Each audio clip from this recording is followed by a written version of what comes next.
আসসালামু আলাইকুম বন্ধুরা, সবাই কেমন আছেন? আশা করি আলহামদুলিল্লাহ সকলেই ভালো আছেন। তাই আমি ঢাকায় এসেছিলাম, তাই একটা কাজে এসেছিলাম। ইনশাল্লাহ আপনাদের দোয়ায় ওই কাজে আমি সফল হয়েছি। তো সবাই আমার জন্য একটু দোয়া করবেন, আর ভিডিওটা কেমন আছে অবশ্যই জানাবেন। আগে আসলে ঢাকা শহর আগে আসলে দেখতাম অনেক যানজট, আর এবার এসে দেখি কোনো যানজটই নেই, খুবই ভালো লাগছে। আর চারোদিকে ছাত্ররা কি সুন্দরভাবে মানে আঁকে রাখছে, খুবই ভালো লাগছে আর্টগুলো আমার কাছে, তাই ভিডিওটা করা আর কি।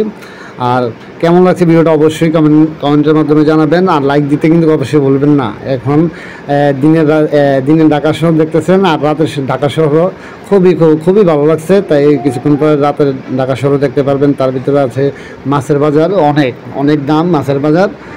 ইলিশের দাম অনেক দাম, কিন্তু ইনশাল্লাহ আমাদের কুমিল্লাতে দাম কম অনেক।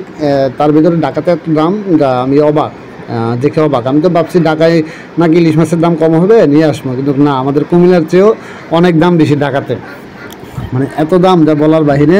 তাই বেশি গিয়ে মাছগুলো দেখতে পারবেন, ইলিশ মানে সব রকমের মাছ। আবার ঢাকা শহরে একটা জিনিস আছে, মাছ কেটে বিক্রি করে। এই যে রাতের ঢাকা শহর চলে আসলাম, দেখেন বন্ধুরা, রাতের ঢাকা শহরটা খুবই ভালো লাগতেছে আমার কাছে। আপনাদের কাছে কেমন লাগছে অবশ্যই জানাবেন। এটা হচ্ছে শনি একলা ফ্লাইওভার থেকে তোলা আর কি। অবশ্যই তেমন ক্লিয়ার হয় না, যে বাজারটা আপনারা দেখতে পারবেন, মানে খুবই। আর ওই জায়গাটা তো হচ্ছে বাজার, খুবই ভালো লাগছে বাজারটা দেখে। অবশ্যই বলবেন হ্যাঁ, মাছের দাম কেমন, মানে কম না বেশি সেটা বলবেন আপনাদের যারা ঢাকা থাকেন।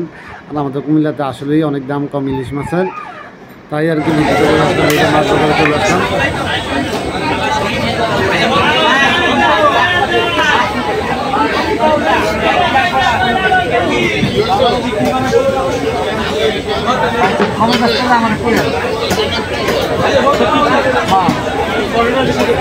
একটা বড়